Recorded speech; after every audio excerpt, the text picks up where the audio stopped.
Good evening, folks. Thank you for joining us. We are going to allow for just a couple minutes as attendees make their way into tonight's session.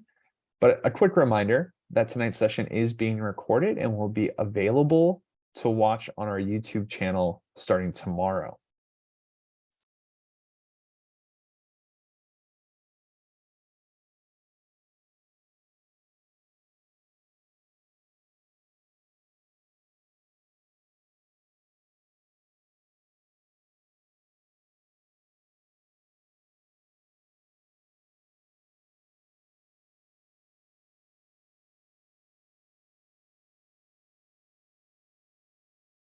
At any point during tonight's session, please feel free to utilize the question and answer feature that is located at the bottom of your screen. We just remind folks not to share any personal information, but you may submit questions anonymously as well. We will address all the questions either offline or during the live Q&A portion from the audience at the end of tonight's panel. Again, please feel free to utilize that question and answer feature anytime throughout tonight's session, located at the bottom of your screen.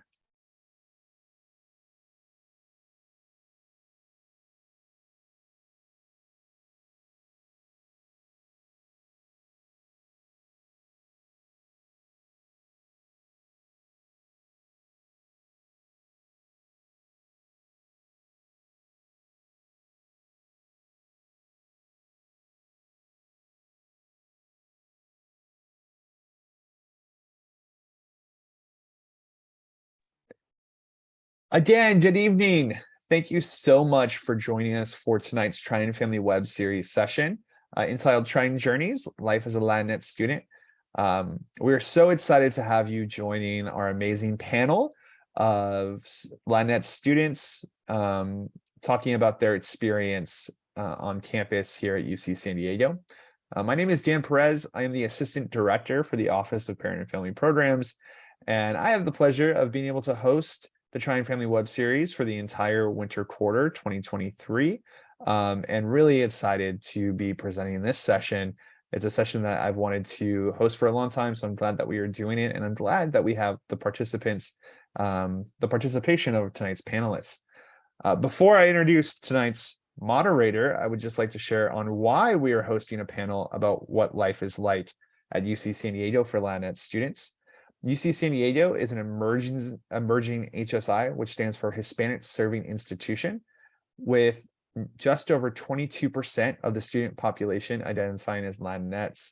The Raza Resource Central, the Oasis Center on campus, the Student Affairs Department, Undocumented Student Services Center, the Transfer Hub, and many other campuses or many other campus resources play a key role in validating Latinx identity and, again, providing resources to that student population.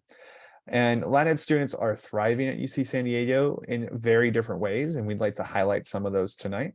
And again, as always, they enrich the campus diversity. So we really want to be able to underscore how their participation, involvement, and engagement with UC San Diego really broaden the student experience here.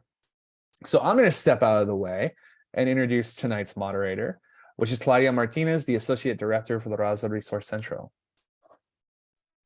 Hola, hello, muy buenas noches. My name is Claudia Martinez. I am the Associate Director for the Raza Resource Central and HSI Family Programs. I'm very excited to be here with you all.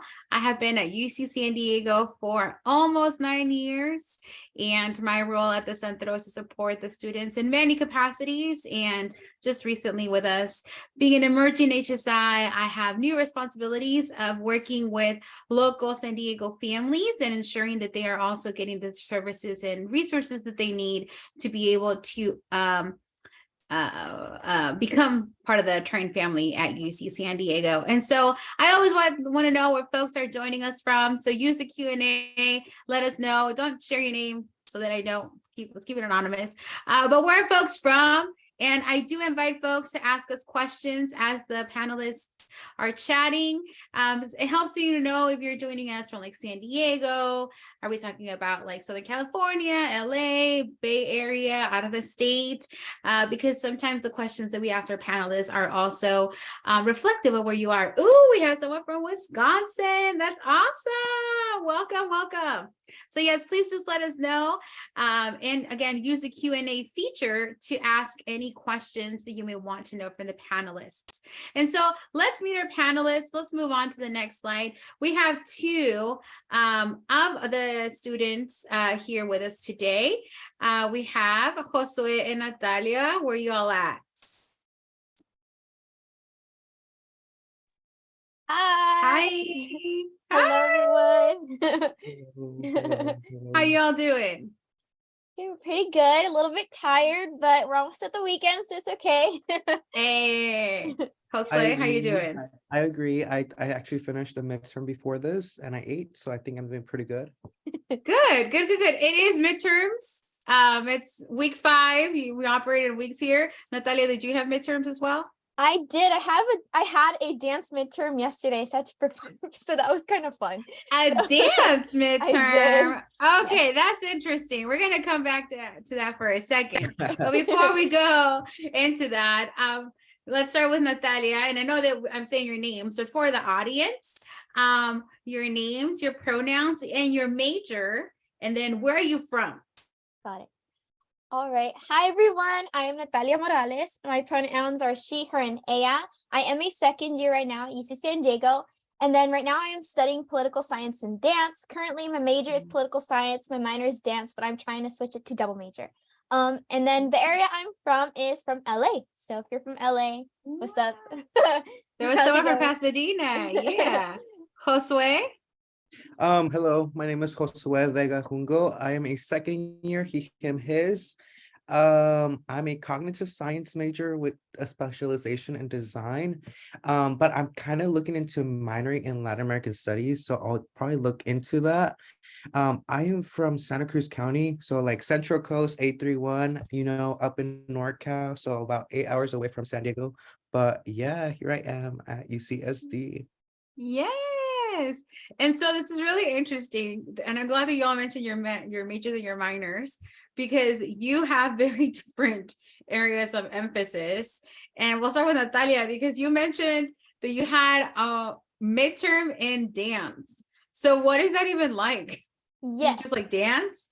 So it was from my contemporary class yesterday. So basically we are given a week time frame to come up with specifically from my professor, we had to do a 4-minute dance that kind of represented our individuality. We were placed in random groups. And then we had to come up with a routine, a whole like theme. You could do costuming if you wanted to.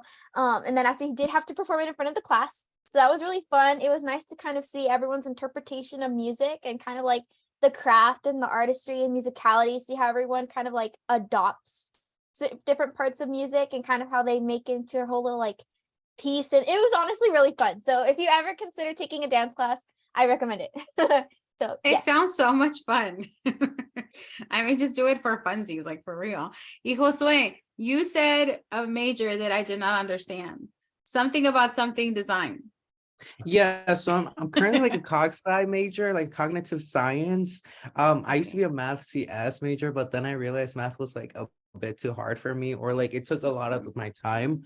And I don't know, I still haven't taken any of my major courses, but like lately I've been thinking about minoring in Latin American studies, but I don't know if I want to minor in Latin American studies. Maybe I'll major in Latin American studies, right? I feel like working at Centro and being part of the Centro has really like piqued my interest into Latin America as a whole. Okay, so actually that's a good segue into our next question.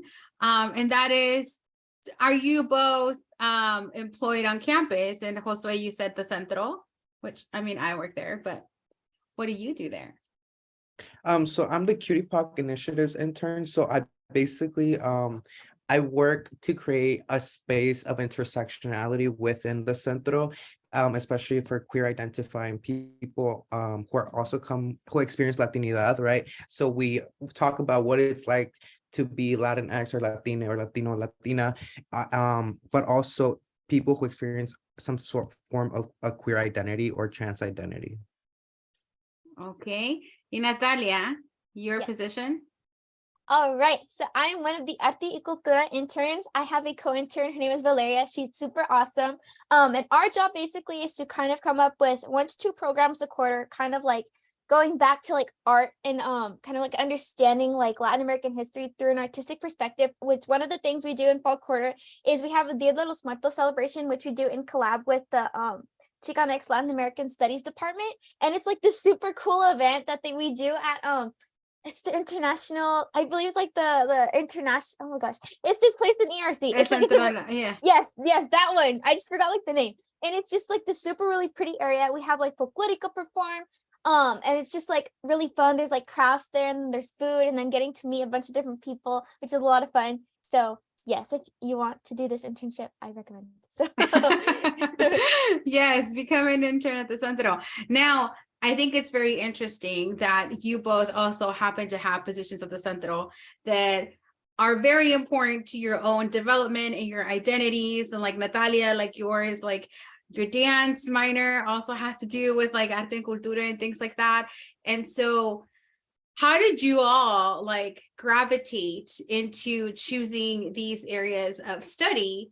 And then why become involved with the Centro? Like, what does it have to do with all of your identity as a Latinx student? We'll start with Josue since you're unmuted. I'm not unmuted, but oh wait, yeah, I'm unmuted. That's can you repeat the first question again? Like the first part? Yeah, so like you hold an internship at the Centro and it is Mhm. very close aligned to your identities. And so, and it's a lot of the passions that you have and whatnot. And so was that like an influence in you, like, you know, choosing to work at the Centro? What is it like to work at the Centro? Is that how you also chose your minor? Like you mentioned, like, because working at the Centro, now you're more into like potentially having Latin American be a major instead of a minor. So like, what's the connection there? I feel like on campus, right? I feel like my first year, I didn't necessarily go to the Centro, right? But like it was kind of a whole process, like, right? I come from Northern California, coming to Southern California for the first time. And it's kind of like you're realizing how big the school truly is. And sometimes you just gotta find your own community. Yes, it's nice to be able to have diversity, but it's also nice to feel included in a space. And I think I really looked at the Centro and, I didn't necessarily get hired the traditional path, and I'm not really going to go really into that, but it's more of like it happened for a reason, right? The fact that I was able to be there and like me seeking it kind of happened, and yes, it's part of my identity, like right, my queer identity, but at the same time, it's like my own identity as a Mexican American, as a first generation student, as a child of Mexican immigrants, right? It's kind of, I don't know, it just sometimes how it just happened, and I'm okay with that, and it's been fun so far. Natalia? yes. Okay, so I'm like in the kind of similar boat as Josue in the terms of I didn't really go to the Centro in my first year. I did like know of it though. So I actually got introduced to it through Christian because he was in one of my poli-sci classes and he was telling me, he's like, oh, like, have you heard of the Centro? And I was like, yeah. I was like, I just didn't really know where it was. And I just like I didn't really like explore that far off campus. Like I was a little bit introverted my first year. And then he like brought me to the space and I really liked it. It's a very comfortable space. I think it very much aligns with what I'm studying because political science is literally politics. It's all about like activism, really just understanding political things as a whole, especially for me. I don't have a concentration in political science, but I try and put a lot of my classes geared towards Latin America. So it's really nice to understand that in terms of like, oh, I work here, I'm understanding like who I am from like a different perspective than what I'm just like reading based in like texts or what my professors are lecturing about. And then in terms of dance, it really, again, like Claudia said, it aligns with my internship because it's an artistic expression, because it's like I am also taking a Latin dance class. So it's like, that's understanding Latin America through like moving your body versus like when in the internships, like you're creating something with just your hands, but like when you're dancing, it's your entire body's putting into the movement, telling a story. So it's really like nice to kind of have that crossover. And yeah, I mean, like you really just don't. I honestly didn't really see it toward right now, like the way it just like the crosses happen a lot. But yeah, I mean, it's like super cool, kind of how the centro really enhances what you're studying. Ultimately, if you let it enhance what you're studying, but for me, it personally has, and it's been really a big joy. So yeah. Yeah, and I think you both speak about your own like little niches of things that you're involved in very passionately, and that very much transpires.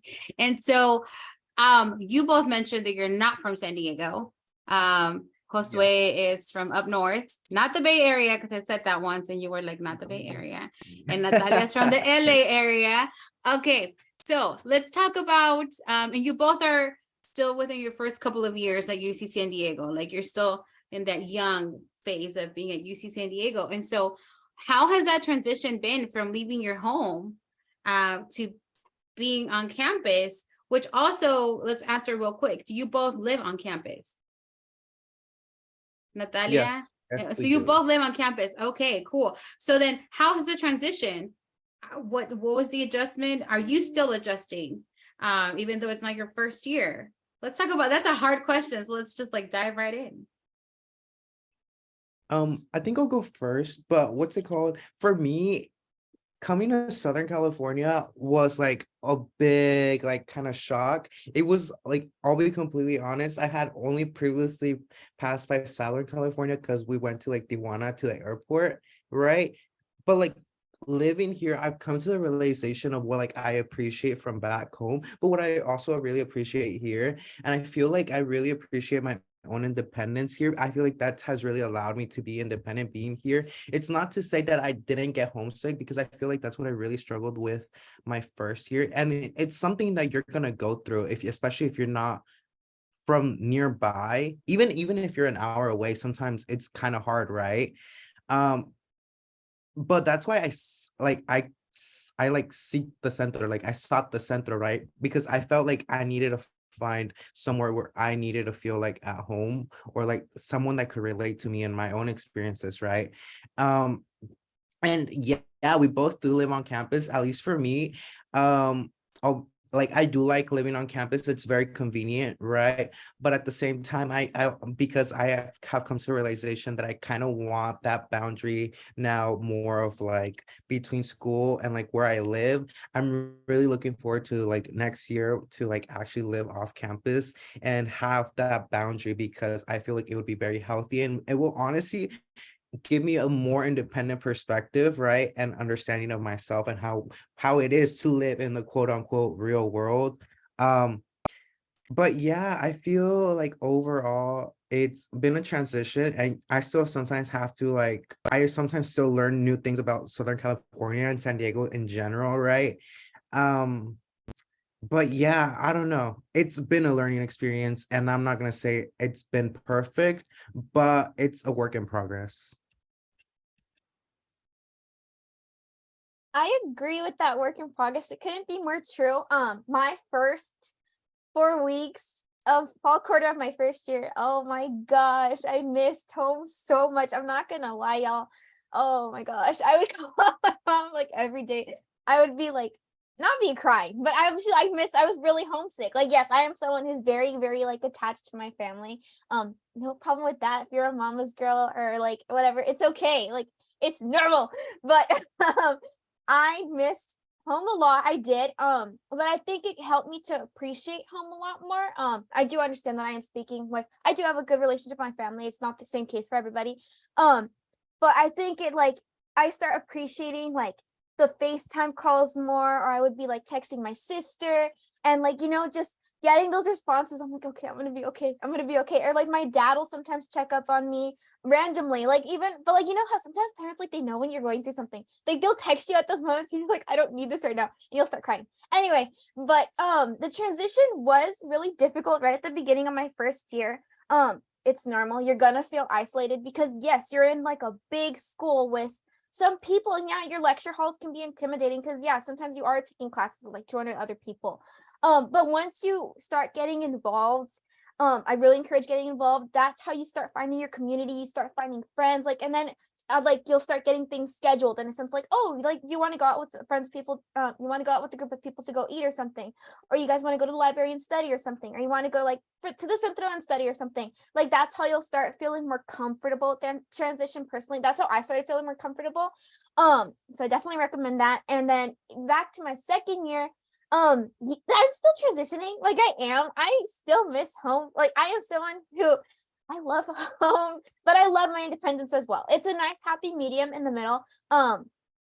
You always have home to go back to, but it's also nice to kind of get to meet yourself when you're independent, when you're on your own, get to know like what time you like to wake up. For example, like I like to wake up, my happy time to wake up is like 7:30. And like I wouldn't have gotten to know that if I was at home all the time, not relying on my mom to wake me up, but to like text me and be like, are you up? And I'm just like, yes, I'm up. But like here, it's like now you learn those things about yourself, and then you'll get to like realize, oh, like I like to do this on my free time. I don't really like this anymore. Or like you'll get to meet yourself in a whole different aspect. And I think that's what the second year has really been for me. Like my first year was really just getting comfortable with being on my own.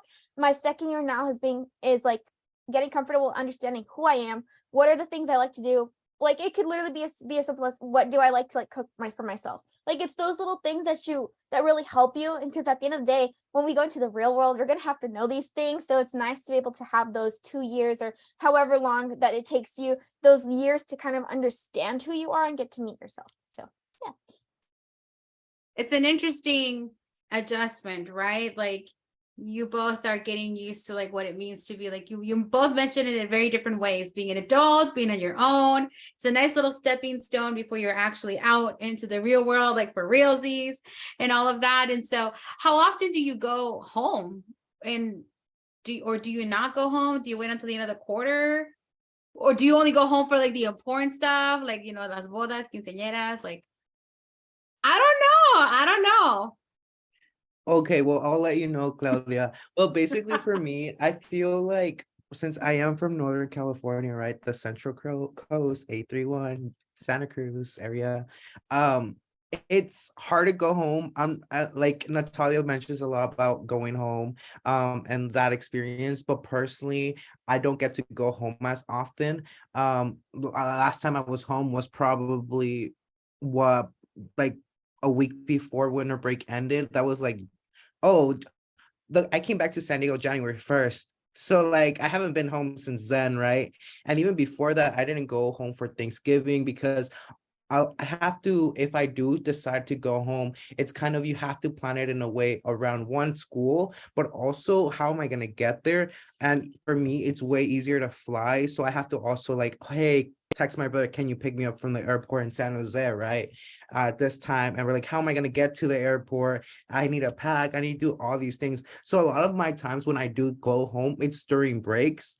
And I'll be completely honest, sometimes I don't want to go home. Like I really enjoy my own independence and like being able to really experience San Diego sometimes, right? Because home is home, and I know it will be there, and I know I would like to go there, but at the same time I feel like I've come to the realization that I like this balance of myself, of learning to be independent and experiencing new things while I'm here in college, right? Because that's kind of what the college experience is for. Yeah. Okay, before we go to Natalia, I have a follow-up question, Josue, because you said, Okay. oh no, like you said something really interesting. Because our Latina families, we're close, like we love to be in everybody's business. That's just part of who we are as people. Like that's us. Yeah. So when you said that sometimes you don't want to go home, like what does your family say? Are they okay with it? Like what is that family dynamic? Well, I feel like for me, like my family situation, it's more of like right now, well, it's because my brother right now is gonna like move to Utah, so like it's kind of complicated.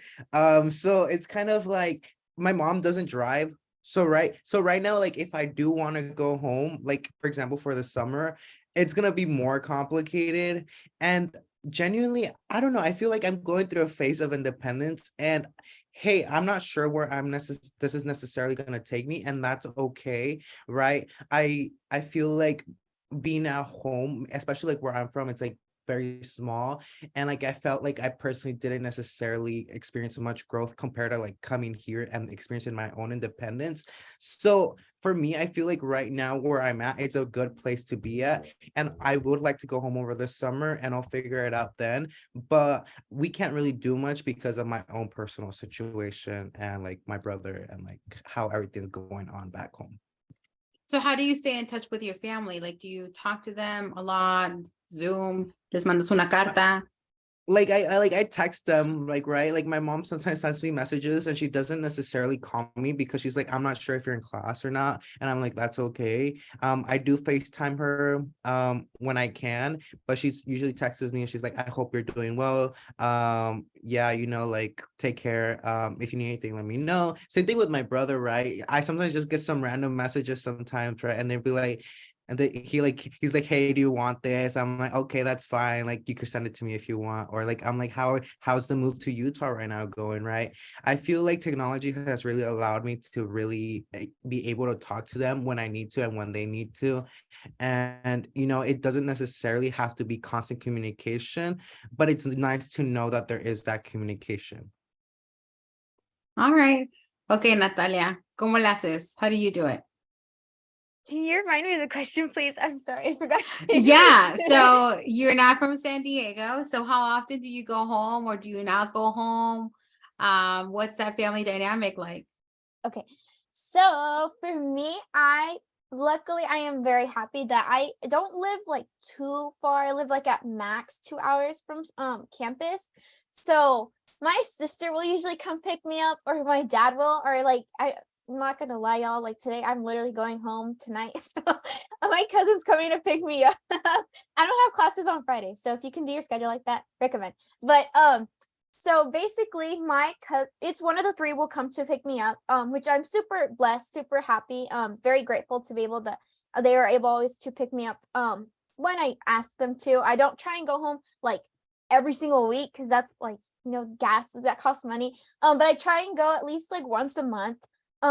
It's kind of unnatural for me not to go home at least once a month. Like sometimes I'll go home twice a month if like I need to go home for like a reason or something.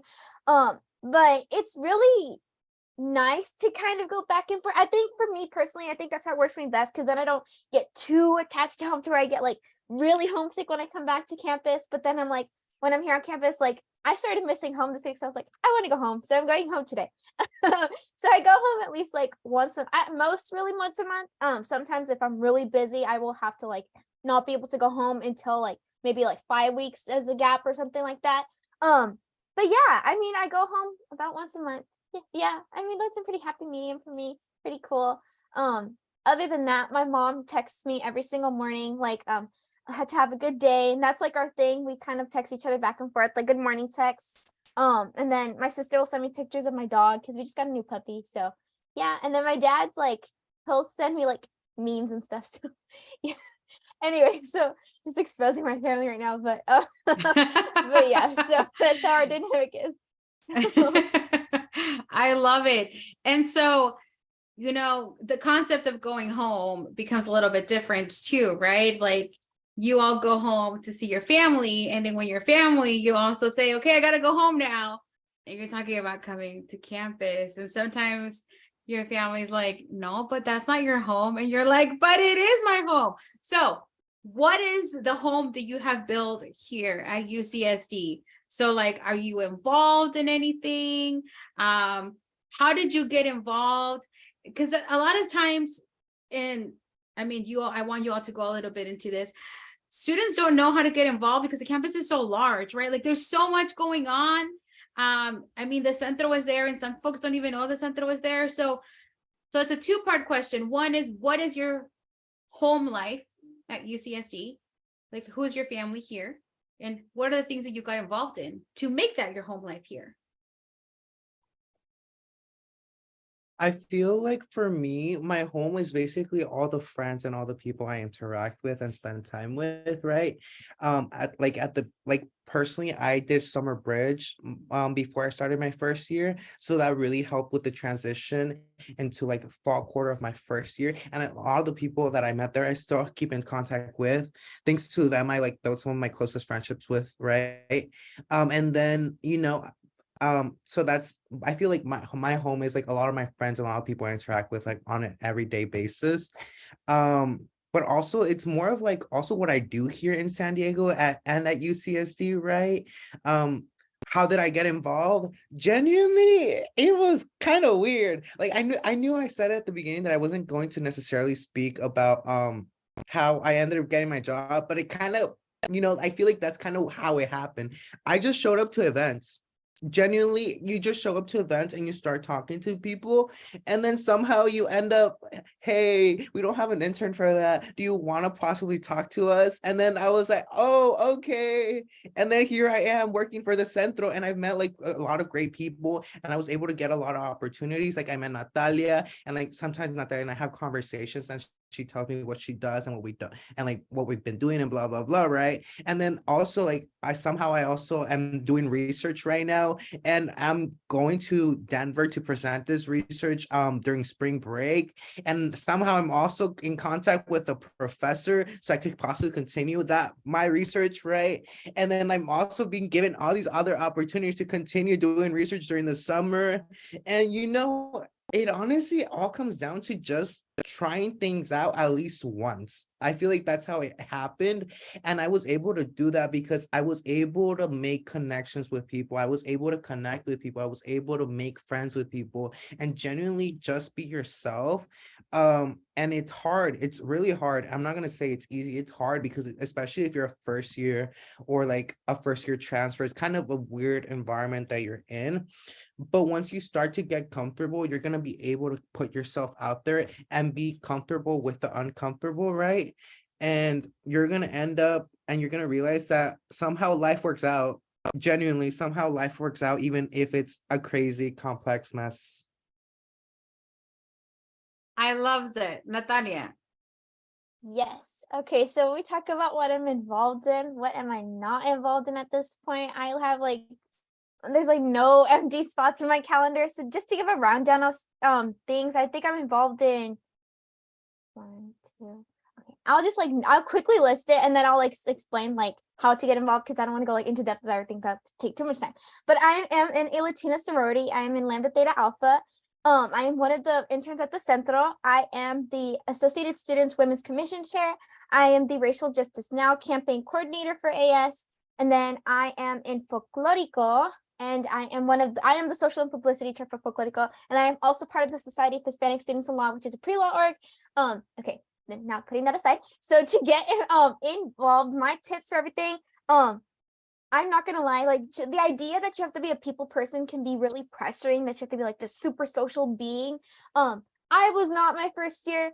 I was shy. I was scared. Like, I'm not gonna lie, like, yes, it's very intimidating. It's very overwhelming to see how many things are around you.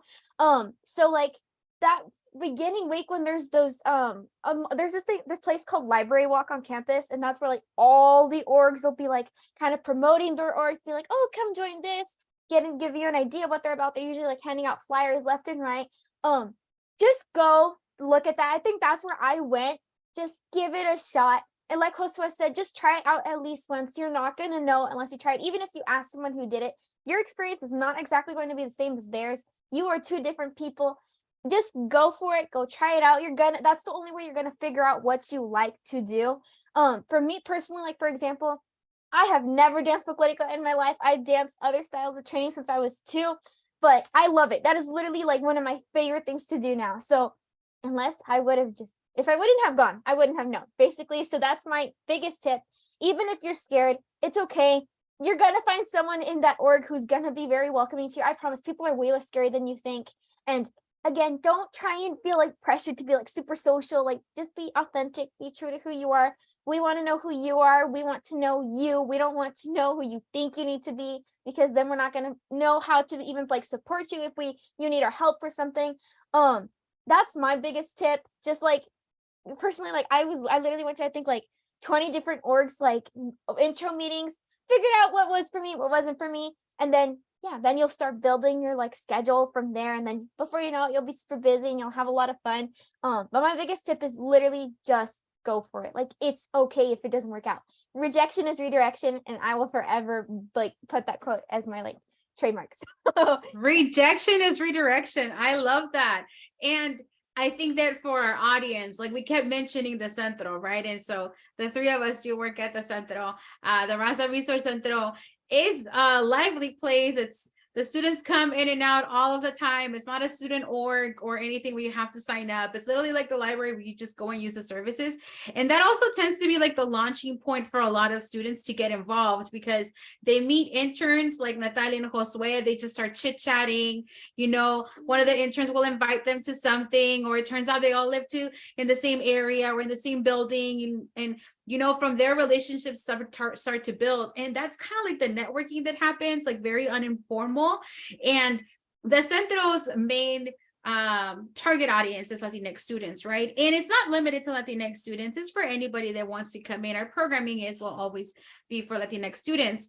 And it's made by these students. I keep going this way because the students are on this side of my screen. But please know that like we have all types of folks coming in and out, and I want to say it's a party in there, but there's also work and whatnot.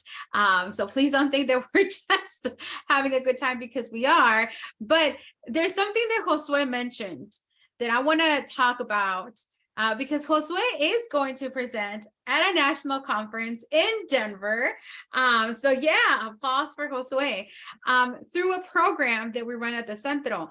But most importantly, the question for you all is, you are both very involved. You both just mentioned like a bazillion things that you do on campus, and you still manage to stay on top of your academics. So how do you do that? And I should have asked you this at the very beginning. Are you both first generation? I mentioned it before, but yes, I am first generation. My parents are immigrants from Mexico. Your parents are immigrants from Mexico, Natalia? That's always a very difficult question for me to respond to, because, okay, my dad is an immigrant from Guatemala. My mom is first gen on her side, but even then, I love to call myself Generation 1.5. I know not everyone sees it that way. That's how I personally see it. Because I'm still having to deal with, my dad's an immigrant. My mom is still first gen on her side, so we're no matter what, we're still barely like establishing ourselves in the United States. So it's a very difficult question for me to answer. I'm Generation 1.5, very proud to say that, because my mom went to college about like 30-ish years ago. So it's very different than it is now. She is unable to help me with a lot of things because she's not tech savvy. Totally cool. Like, I'm not like, oh my gosh, like, but yeah, that's a very, it's hard. I think that still qualifies you as first gen, right? Because you're unable to rely on your family to help you understand the US complicated system about universities. Absolutely. Okay, so then going back to my original question is, you both, you know, having to be so involved on campus and all this fun stuff. And I know for a fact that you have your grades pretty high because you have to work at the Centro. So that's how I know that your grades are up. How do you balance all of the social life that you have with your academics, including you, Josue, who's going to present? I want to highlight it one more time for our audience. He's going to present at a national conference in Denver. Like, it's a pretty big deal. So how do you do it? Do you sleep? Yes, I prioritize my sleep. So I'll be completely honest. I'll prioritize my sleep.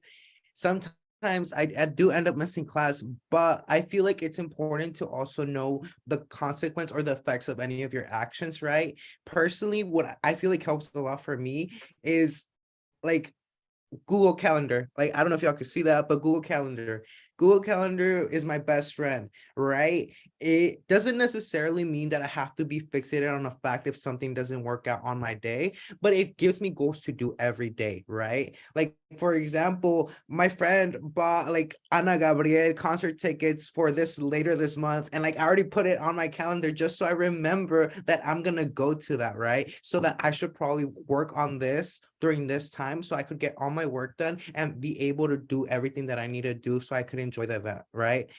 Google Calendar is my best friend. I love it. I also check Canvas, which is where like the professors like upload all the work and like all the assignments we need to do.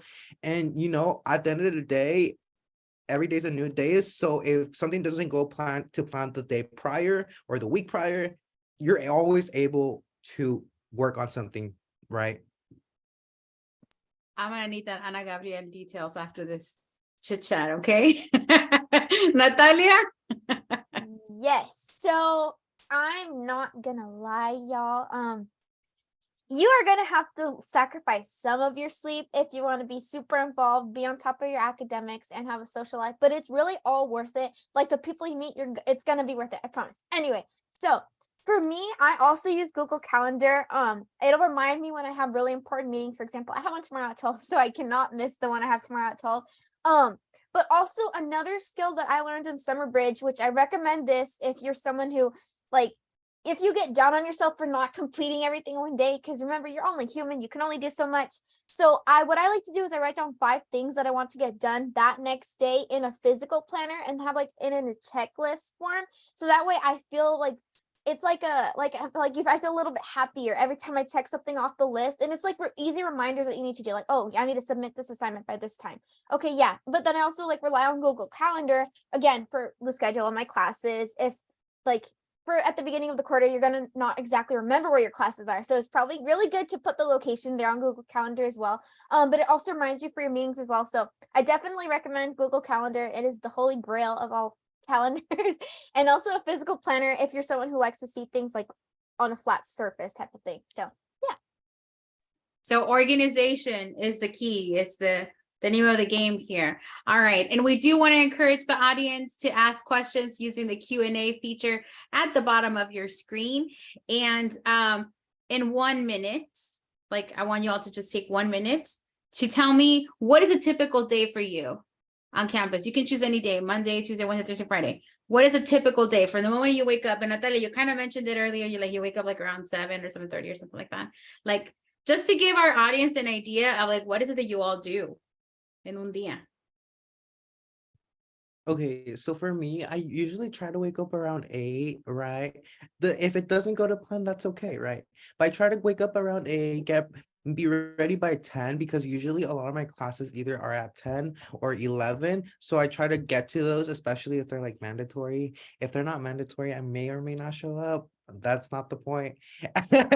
But usually I do that. And then I eat like around 12. And then usually I go to work, right? And I either talk to my supervisor, I either make flyers that I need to do for my events, I either get everything that I need to do for my events, or I'm also able to do homework if I don't necessarily have anything important to do while working. And then usually after that I come to my room, I do a bit more of homework. Or sometimes I may go and hang out with my friend if he like texted me, hey, do you want to eat? I'm like, okay, I'm down to go eat. Or sometimes my friends invite me out somewhere. I'm like, okay, let's go do it, right?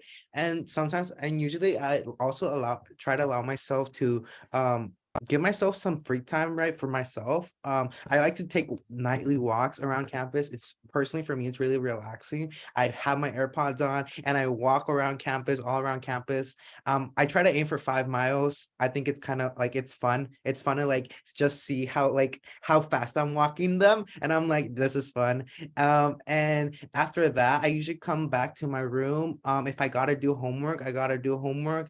Or not, I just chill for the rest of the night until like 12 while getting ready and just fall asleep, because personally for me, taking nightly walks really helps tire me out and really makes me feel fulfilled, right, with my day. All right. I am gonna take you guys down my Wednesday. My Wednesday is the busiest day of the week. So here we go. Okay, so I really, really like to sometimes take morning showers. So if I do, I will wake up by 6 on Wednesdays. And then obviously like I shower. I get ready for my classes that day. I will usually have class from 10 to 2 on Wednesdays, at least for this quarter. So I will make sure to get ready. I make sure to eat breakfast in the morning. I really am a proponent of breakfast. That kind of like helps you to feel energized for your classes and doesn't helps you to not feel sleepy. It helps me at least to not feel sleepy and might help you. So make sure you get your meals in. That's just the general tip. So I will wake up, shower, get ready for class, make breakfast, then I'm off to class, and I will go to class from 10 to 2. And then after that, I will go to work. And then I usually have like a 2-hour gap between 4 to 6. Because 6 is when I have a meeting from 6 to 7:15. And that meeting is for my Women's Commission Chair Committee. And then after 7:15, I will get ready for practice, which is I have practice for Folklorico from 8 to 10 p.m. And so then I will go to practice that time frame. And then after that, I will come back to my apartment and I will make sure that I eat dinner, even though it's a little bit late, but you still gotta eat. So I will make sure to eat dinner. And then after that, I will shower, do my nightly rituals. Sometimes I also do journaling a lot. Sometimes I think that's a really nice way to kind of wind yourself down. It helps me to wind myself down from the day if I'm really overwhelmed, like feeling really like just tired. And then I will usually be asleep by like 12 or 1, and then I will wake up and do it on Thursday. So yeah. Girl, I am tired just hearing your day. That's a lot. You both have long days. I go to sleep at like 7. No, I'm gonna say like around 9ish. Reminder to our audience, if you have questions, please put them in the Q&A. We'll do our best to answer all of your questions. But I think that this also illustrates, right? Like you both have found whatever the balance is, because the balance is not always balanced, right? Is whatever has made you happy to be able to maintain your academics at a good standing, and then also have a pretty healthy social life. You both have jobs, they're paid jobs, they're not volunteer jobs, and you all are thriving. And so I think it's very illuminating to hear that there's a lot of opportunities for you all.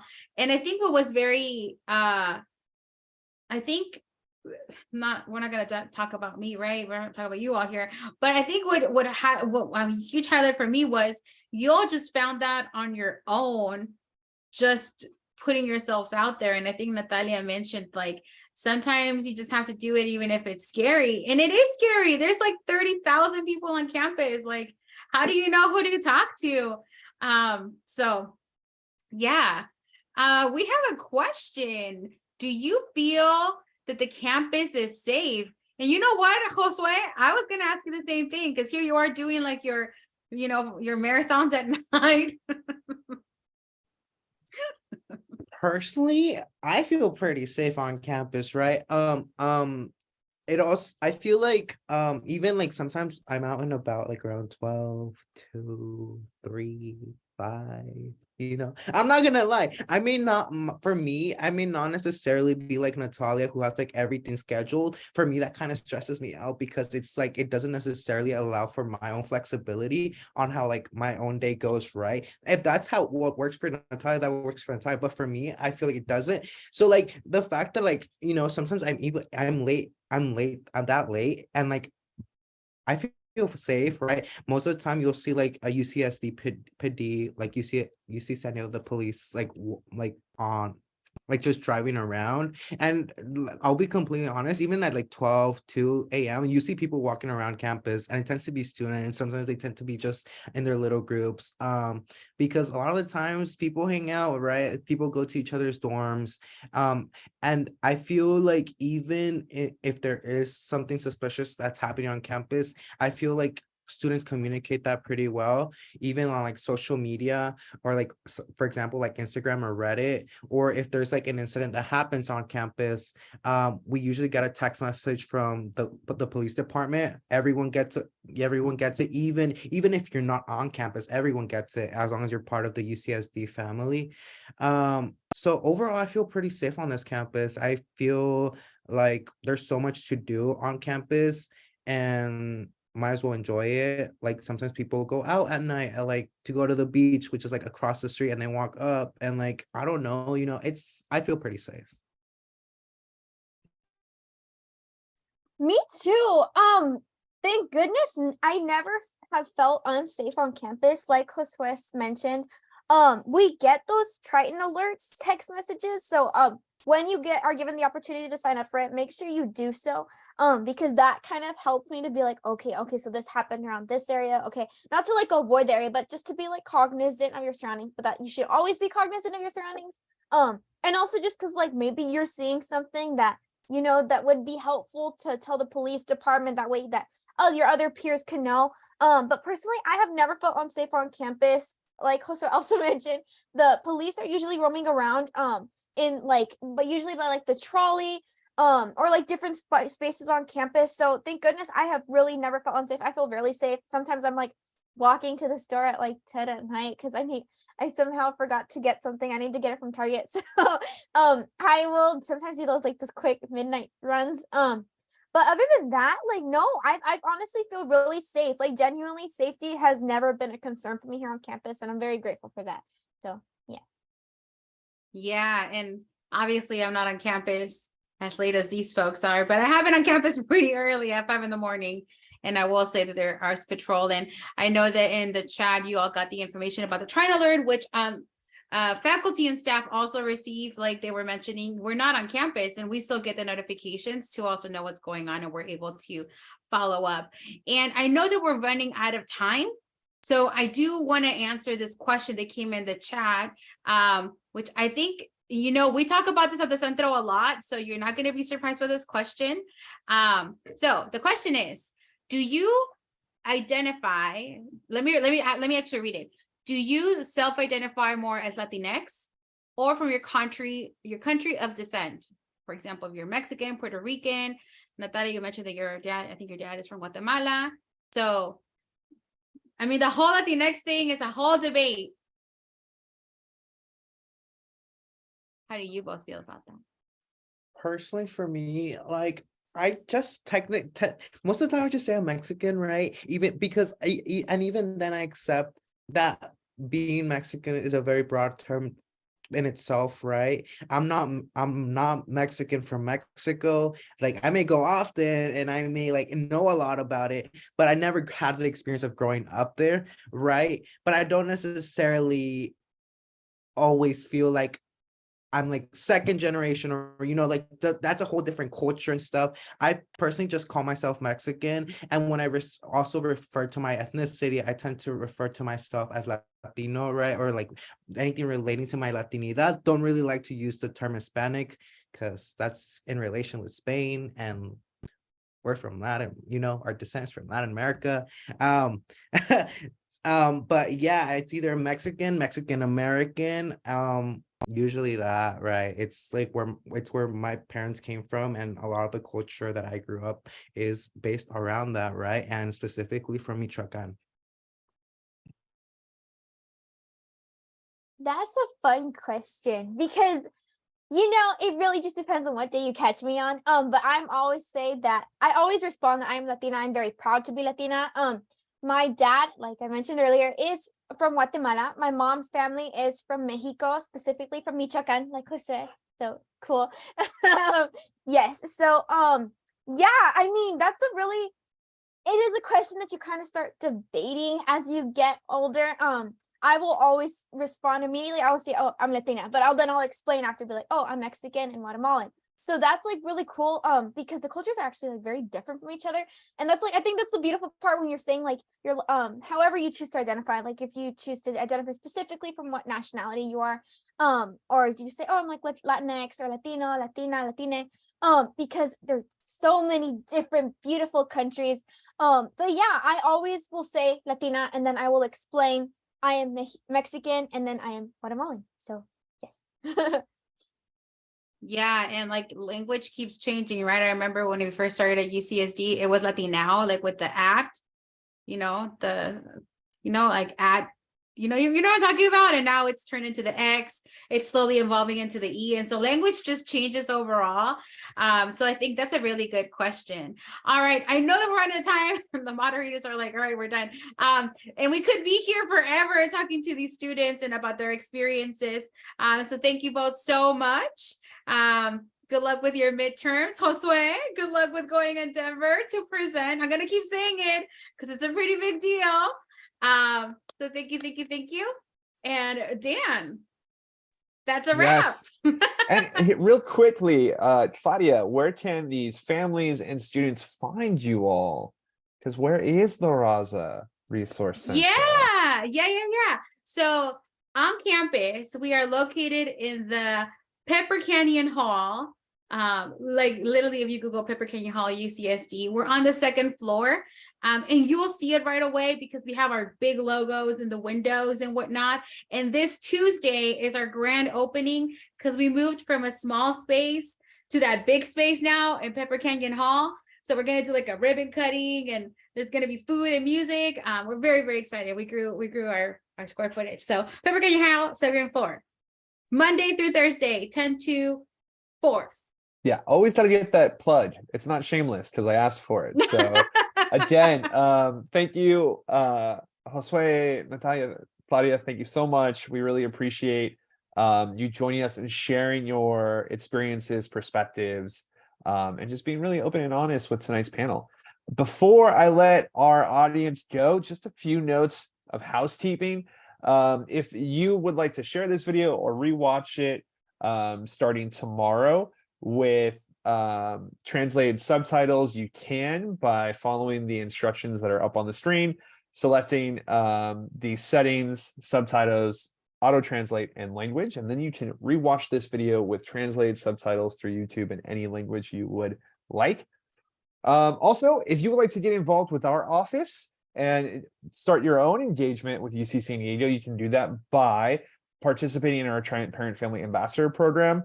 You can find more information up at our website, parents.ucsd.edu, and we'll include some information when we send out the recording tomorrow as well, with a link to sign up and participate.